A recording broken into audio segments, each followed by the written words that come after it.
احباب گرامی قدر، معاشرے میں دن بدن بگاڑ بڑھتا چلا جا رہا ہے۔ بے راہ روی، بے حیائی، بے پردگی، لوٹ مار، چوری ڈکیتی، قتل و غارت، الغرض ہزاروں ہمارے پر ہمارے معاشرے میں دن بدن بڑھتے چلے جا رہے ہیں۔ بدقسمتی سے دین سے دوری کی نحوست ایسی طاری ہو رہی ہے کہ بدامنی،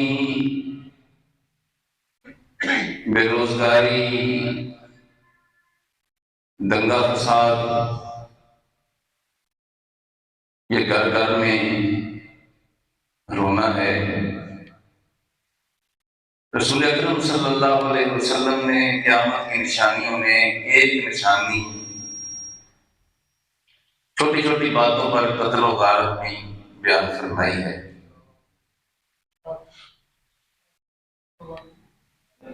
ہمارے معاشرے میں رسول اکرم صلی اللہ علیہ وسلم سرکار کی شریعت سے بیگانگی اس قدر زیادہ ہے کہ شاید اس بے راہ روی، بے حیائی کو دیکھ کر اسلامی معاشرے کا وہاں بھی ختم ہو جائے۔ میں نے اسی مناسبت سے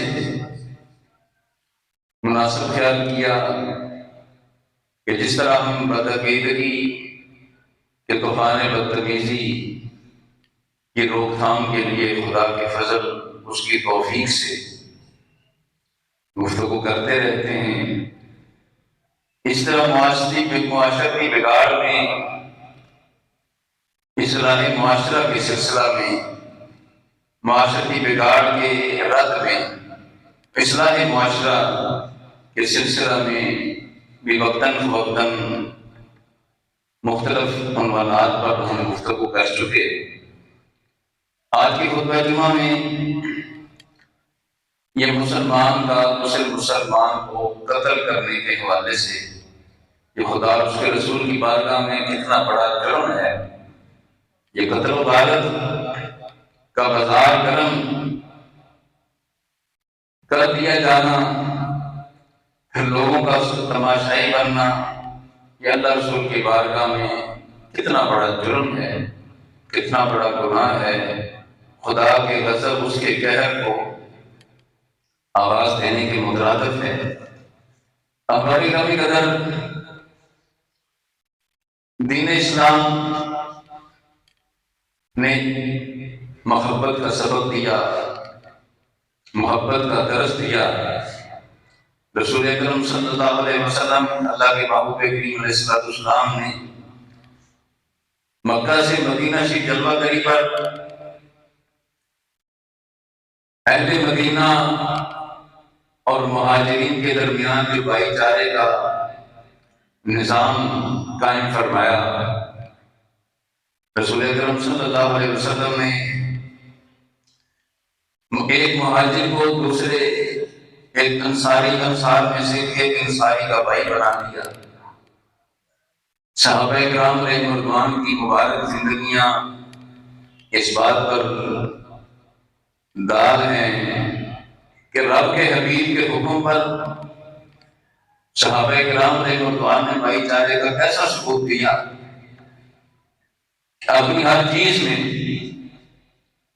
مہاجرین کو پورا حق دینے کے لیے صحابہ کرام تیار ہو گئے، جائیداد ہو، تجارت ہو، حتیٰ کہ اگر کسی کی ایک سے زائد بیویاں ہوتی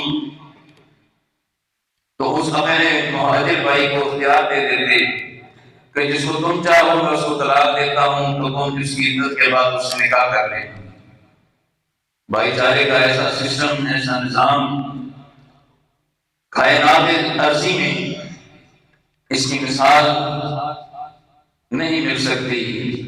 اور پھر رسول اکرم صلی اللہ علیہ وسلم نے ایک مسلمان کو جہاں دوسرے مسلمان کا بھائی قرار دیا، اس حکم نامے میں رسول اکرم صلی اللہ علیہ وسلم نے ارشاد فرمایا کہ ایک مسلمان دوسرے مسلمان کا بھائی ہے، اور مسلمان ایک جسم واحد کی طرح، ایک جسم واحد کی طرح جس طرح جسم کے ایک حصے کو تکلیف ہوتی ہے، حضور فرماتے ہیں سارا جسم اس تکلیف کو محسوس کرتا ہے، اسی طرح جب ایک مسلمان کو تکلیف ہو تو ہر مسلمان کو اس کے دکھ درد میں برابر کا شریک ہونا چاہیے، اس کی دلجوئی کرنی چاہیے، اس کے دکھ درد میں شریک ہونا چاہیے۔ رسول پاک صلی اللہ علیہ وسلم سرکار کی بہت ساری احادیث طیبات رسول پاک علیہ السلام کی موجود ہیں۔ حضور نے خطبہ حجۃ الوداع کے موقع پر بھی نبی پاک صلی اللہ علیہ وسلم رب کے محبوب کریم علیہ السلام نے اسی بات کا سبب پھر دہرایا اور پڑھایا کہ فرمایا رسول پاک صلی اللہ علیہ وسلم سرکار نے ایک مسلمان کے مال جان اولاد کے سلسلے میں صحابہ کرام علیہ رضوان کو تعلیمات کے ساتھ فرمائی۔ رسول پاک صلی اللہ علیہ وسلم سرکار کے صحابہ کرام علیہ رضوان اس پر اسی طرح عمل پیرا تھے، مگر بدقسمتی سے انگریز منحوس کی سازشوں سے ہمارا معاشرہ دن بدن اس کیفیت میں مبتلا ہو چکا ہے کہ یہاں مسلمان کا بھائی ہونا تو درکنار رہا، یہاں تو دنیاوی منفعت مالی جائیدادی طور پر یہاں تو سگا بھائی کا دشمن بنا ہوا ہے، یار کا دشمن بنا ہوا ہے، یاری کے روپ کا دشمنی دکھا رہا ہے۔ نہ جانے کتنی نحوستیں آفتیں داری ہیں، حالانکہ جو اسلام کی تعلیمات ہیں، اسلام تو کسی مسلمان کو اذیت دینے کے حق میں رسول پاک صلی اللہ علیہ وسلم سرکار نے اس کے حق میں نہ ہونے پر بھی تعلیمات ارشاد فرمائی ہیں کہ مسلمان کو جو ایک مسلمان دوسرے مسلمان کو اذیتیں دیتا ہے، فرمایا وہ جان لے، قیامت کے دن وہ خدا کے عذاب میں گرفتار ہوگا، وہ کما قال نبی صلی اللہ علیہ وسلم۔ فرمایا کہ جو کسی مسلمان کی جائیداد کا ایک چپا بھی، زمین کا ایک حصہ بھی، ایک جز بھی غصب کرتا ہے تو حضور فرماتے ہیں کوئی قیامت کا دن ہوگا یہ ساری زمین جو ہے آگ کا کوہ بنا کر اس کی گردن میں ڈال دی جائے گی، وہ کما قال نبی صلی اللہ علیہ وسلم۔ حضور اکرم صلی اللہ علیہ وسلم نے مال و متاع جائیداد ہر باب میں مسلمان کو مسلمان کا حق جو ہے اللہ کے محبوب کریم علیہ السلام سرکار نے حکم نامہ اس پر جاری فرمایا، اور تکالیف کے حوالے سے کہ مسلمان کو اذیت دینا، تکلیف دینا اس کو سخت حرام قرار دیا۔ مسلمان کو تکلیف دینا تو ایک طرف رہا، مسلمان کے ساتھ اس کے ساتھ بائیکاٹ کرنا، مسلمان کے ساتھ ناراض ہو جانا، اسلام نے اس کو پسند نہیں کیا۔ یہاں تک رسول اللہ صلی اللہ علیہ وسلم ارشاد فرماتے ہیں کسی مسلمان کے لیے حلال نہیں ہے کہ وہ اپنے مسلمان بھائی سے تین دن جو ہے اس کے ساتھ بول چال بند کر دے، اس کے ساتھ بائیکاٹ کرے، اس کے ساتھ بول چال بند کر دے، اس سے ناراض رہے، اس کے لیے حلال نہیں ہے۔ یعنی اللہ کے محبوب کریم علیہ السلام کی تعلیمات ہوئی ہیں، مگر بدقسمتی یہاں پر ایسی شیطنت کاری ہوئی کہ چھوٹی چھوٹی باتوں پر لڑائی جھگڑے، دنگا فساد، اور پھر نوبت قتل و غارت تک۔ باتیں چھوٹی چھوٹی ہوتی ہیں، صبر تحمل حوصلہ نام کی کوئی چیز جہاں پر نظر نہیں آتی۔ پھر اوپر اگر کوئی ایسا دنگا فساد ہوتا ہے تو مجموعی طور پر لوگ مظلوم کا ساتھی بننے کی بجائے ظالم کا ساتھ دے رہے ہوتے ہیں، اور جو ظالم کا ساتھ نہیں بھی دے رہے ہوتے ہیں وہ بھی اس کا تماشا، اس مظلوم کا تماشا دیکھ رہے ہوتے ہیں۔ احباب گرامی قدر، یہ ہمارے لیے نمایاں فکریہ ہے کہ رب کے رسول کا ہم نے کلمہ پڑھا، کلام اللہ اس کے رسول کا کیا حکم نامہ ہے، اللہ رسول کا ہمیں کیا سبق ہے، کیا درس ہے۔ چھوٹی چھوٹی باتوں پر لڑائی جھگڑے، چھوٹی چھوٹی باتوں پر قتل و غارت، چھوٹی چھوٹی باتوں پر دنگا فساد، اسلام نے تو اس کو پسند نہیں کیا بلکہ الٹا اس کو حرام قرار دیا۔ رسول اکرم صلی اللہ علیہ وسلم کی بہت ساری احادیث میں یہ بات اس بات پر موجود ہے۔ قتل و غارت نہیں، رسول اکرم صلی اللہ علیہ وسلم سرکار نے تو مومن کو گالی دینے سے بھی منع کیا، فرمایا سوائے مسلم فسوق، فرمایا مومن کو مسلمان کو گالی دینا گناہ ہے۔ جب گالی دینا گناہ ہے، اذیت دینا گناہ ہے، تکلیف پہنچانا گناہ ہے، اس سے عزت سے کھیلنا تو بڑی گناہ کی بات ہے۔ رسول اللہ صلی اللہ علیہ وسلم سرکار کی ذات نے ان چیزوں کو حرام کرا دی۔ وہ قتل اتنا بڑا جرم ہے کہ رب نے اس کے رسول نے اس کی وعید میں بہت سارے احکامات جاری فرمائے۔ قرآن مجید فرقان حمید کی جو آیت کریمہ میں نے تلاوت کرنے کا شرف حاصل کیا، سنیے رب کریم ارشاد فرماتا ہے، سورۃ نساء ہے، اللہ پاک فرماتا ہے من قتل مؤمنا متعمدا فجزاؤہ جہنم، فرمایا جو کسی مومن کو جان بوجھ کر قصداً ارادتاً قتل کرتا ہے، اب یہ کتنا بڑا جرم ہے، سنیے رب کریم فرماتا ہے اور ان لوگوں کی ضمیر پر ضرور دستک دینا چاہتا ہوں جو چھوٹی چھوٹی باتوں پر دنگا فساد، ان کا معمول بد ہو چکا ہے، ان کا وسیلہ بد ہے، چھوٹی چھوٹی بات پر تیش کیا کرنا، چھوٹی چھوٹی تیش کیا آ جانے سے، چھوٹی چھوٹی باتوں پر غضبناک ہو جانے سے تو گھروں کے گھر بگڑ جاتے ہیں۔ اسی طرح تو رب کے محبوب فرماتے ہیں، فرمایا تو کہ پہلوان وہ نہیں ہے جو تو پہلوان، فرمایا اصل پہلوان وہ ہے، حضور فرماتے ہیں جو غصے کے وقت اپنے غصے کو پی جاتا ہے، اور مومن کی نشانی یہی بیان کی ہے، فرمایا والکاظمین الغیظ، کہ مومن جو ہے وہ غصے کو پینے والا ہوتا ہے، فرمایا جو اللہ والے ہیں غصے کو پینے والے ہوتے ہیں، والعافین عن الناس، لوگوں کو معاف کرنے والے ہوتے ہیں، اور یہاں چھوٹی چھوٹی باتوں پر دنگا فساد، دلوں کے گھر طلاقوں کی نوبتیں، پھر قتل و غارت، پھر خاندانوں کی جناب دشمنی، عداوتیں۔ آئیے ذرا رب کریم ارشاد فرماتا ہے، سنیے رب کریم کا اعلان، رب کریم کا فرمان، فرمایا من قتل مؤمنا متعمدا فجزاؤہ جہنم، جو جان بوجھ کر قصداً ارادتاً کسی مومن کو قتل کرتا ہے، رب کریم فرماتا ہے اس کا ٹھکانہ جہنم ہے، قاتل کو اس کا ٹھکانہ جہنم ہے، اور یہ ٹھکانہ اس کے لیے کتنی دیر کا ہے، فرمایا خالداً فیہا، یہ ہمیشہ اس میں رہے۔ جو قاتل ہے، قتل ہے، مومن کو قتل کرنے والا، حضور فرماتے ہیں خالداً فیہا، یہ ہمیشہ اس میں رہے گا، ذلت اور رسوائی میں، وغضب اللہ علیہ، اسی پر تو رب کا غضب ہے، اسی پر رب کا قہر ہے، وَلَعْنُ، اور اس پر اللہ کی لعنت ہے، فرمایا وَأَعَدَّ لَهُ عَذَابًا عَظِيمًا، اور اللہ نے اس کے لیے دردناک اور فرمایا بہت بڑا عذاب تیار کر رکھا ہے۔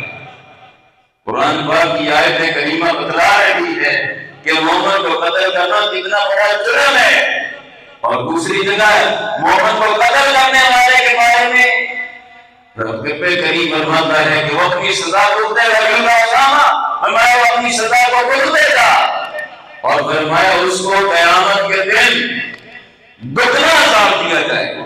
تیسرے مقام پر فرماتا ہے کہ من قتل نفسا بغیر نفس او فساد فی الارض، کہ جو کسی مومن کو قتل کرتا ہے، اور میں قتل الناس جميعا، وہ ایسے سمجھے اس نے کسی ایک مومن کو قتل نہیں کیا، اس نے ساری انسانیت کو قتل کیا، ایک مومن کا قتل، فرمایا ساری انسانیت کا قتل ہے۔ یہ رب کریم کا حکم نامہ ہے، قرآن کی نص ہے کہ مومن کا قتل کتنا بڑا جرم ہے، مومن کا قتل خدا کی بارگاہ میں کتنا بڑا عذاب کا مستحق گردانے کا مستحق بننے کے لائق ہے۔ یہ قرآن کی 3 آیاتیں تو یہ بات ہے۔ اللہ چند حدیث سے یہ بات سن لیجیے۔ اللہ کے محبوب پاک فرماتے ہیں صفات المسلم فسوق و قتال فرمایا مومن کو گالی دینا گناہ ہے اور اس کو قتل کرنا کفر ہے۔ یہ رب کے حبیب کا فرمان ہے، یعنی اس کی یہ جرأت اس کو قتل تک پہنچا دے گی۔ سنیے دوسری حدیث پاک، ایک صحابی حضرت بارگاہ ہوئے، عرض کیا حضور رب کی بارگاہ میں سب سے بڑا گناہ اور جرم کیا ہے؟ فرمایا رب کی بارگاہ میں سب سے بڑا جرم شرک ہے کہ اللہ کے ساتھ کسی کو شریک ٹھہرایا ہے، حالانکہ اللہ نے اس کو پیدا کیا۔ حضور پھر کون سا ہے؟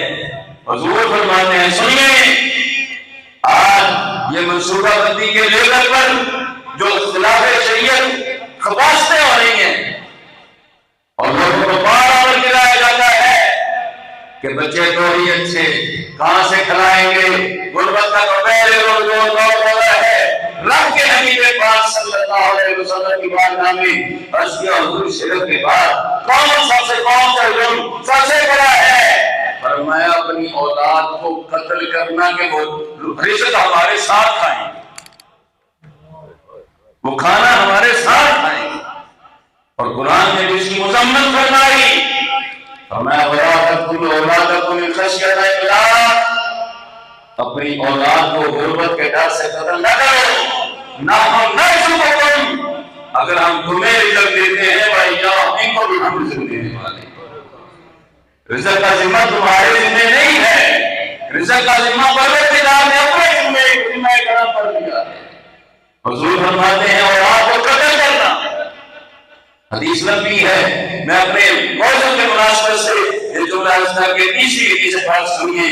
فرمایا دو مسلمان سنیے ذرا، اور ان لوگوں کے لیے لمحہ فکریہ ہے جو بعض دنگا فساد کرتے رہتے ہیں، بعض میں لڑائی جھگڑے کرتے رہتے ہیں، ایک دوسرے کو مارنے کے ڈرتے ہو جاتے ہیں۔ سنیے رسول اللہ فرماتے ہیں، حضور فرماتے ہیں دو مسلمان آپس میں تلواریں لے کر ایک دوسرے سے جب گھلتا ہوتے ہیں اور ایک دوسرے کو قتل کر دیتا ہے، سنیے رسول اللہ فرماتے ہیں قاتل اور مقتول، جس نے قتل کیا جو قتل ہوا، فرمایا وہ دونوں جہنم میں جائیں گے۔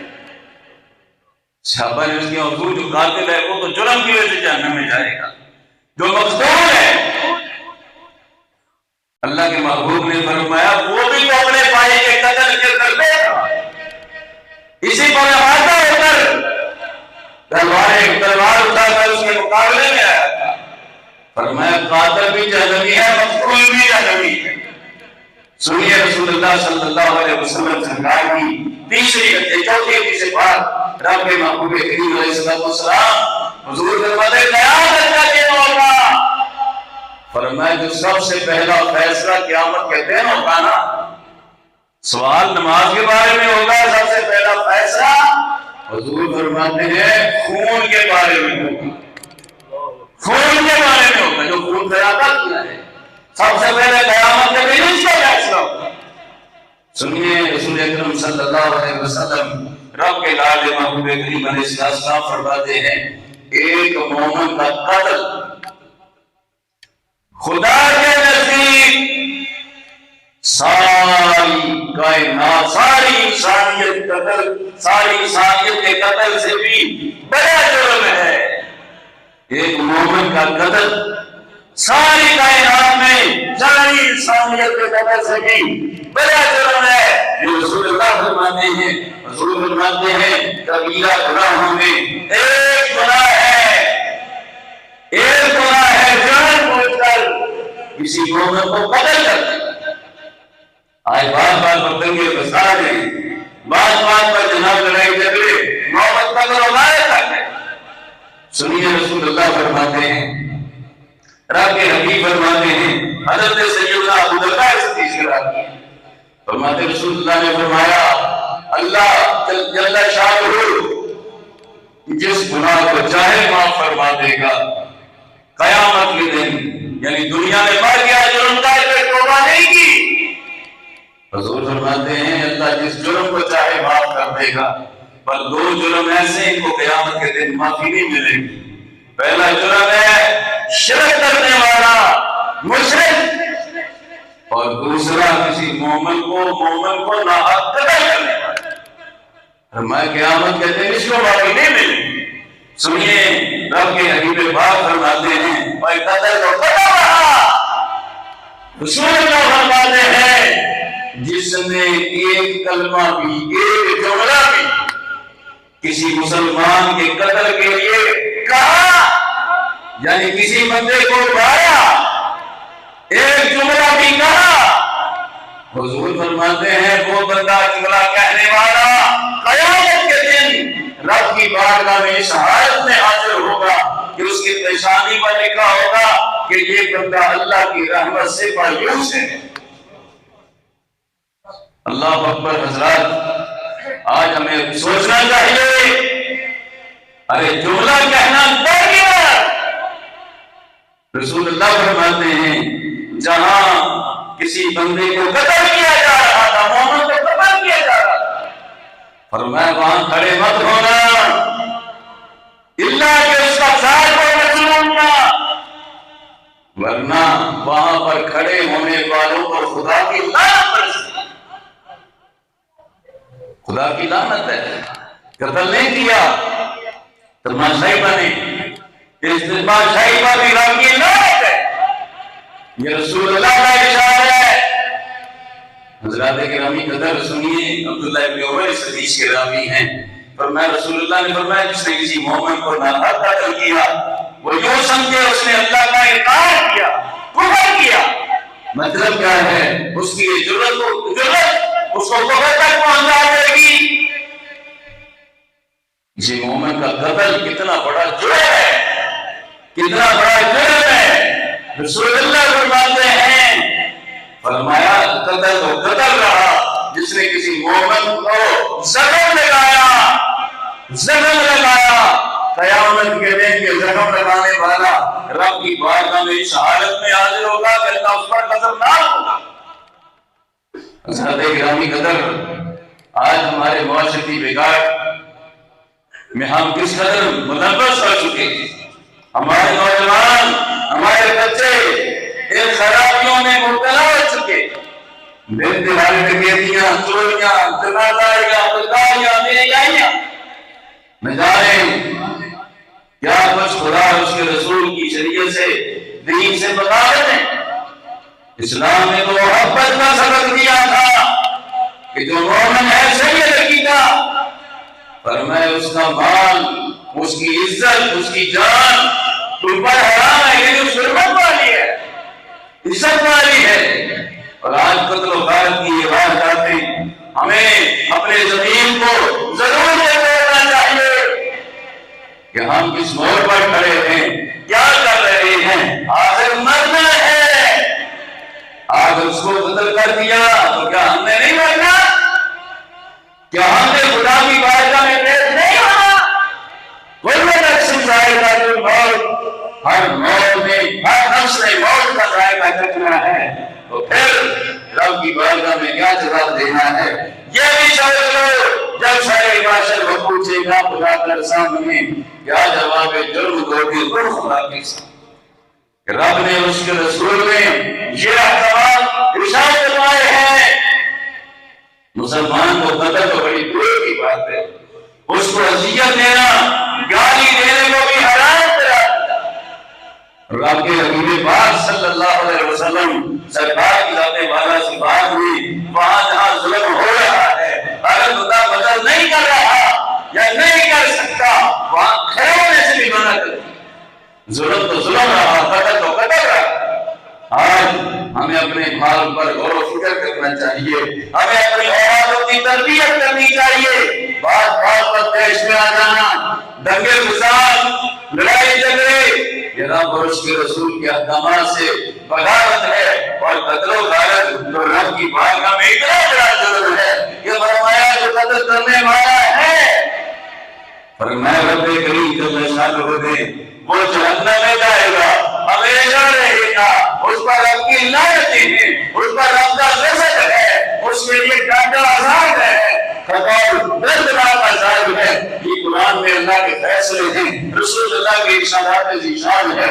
ہمیں اس گندی تہذیب چوری جو انگریزوں سے آ کر اس نے اس معاشرے کو تباہ کر دیا، ہم کو 3 طرح کے دے کا تباہ کر کے آج ہمارے سارے مسائل کا حل ہے تو یہی ہے کہ ہم رسول اللہ کے جھنڈے تلے جمع ہو جائیں، ہم حضور کی غلامی تلے جمع ہو جائیں، حضور کی شریعت کو سیکھیں، اپنے آپ پر، اپنی اولادوں پر، اپنی گھر بار والوں پر جو ہے نافذ کریں۔ رب کریم کی بارگاہ میں دعا کرتے ہیں، مولا کریم محبوب کریم کے صدقہ وسیلہ جلیلہ سے شریعت مطہرہ کے احکام و مسائل ہمیں سیکھنے اور عمل کرنے، مذہب حق اہل سنت پر ہمیں زندگی سی اور ہمیں موت عطا فرمائے۔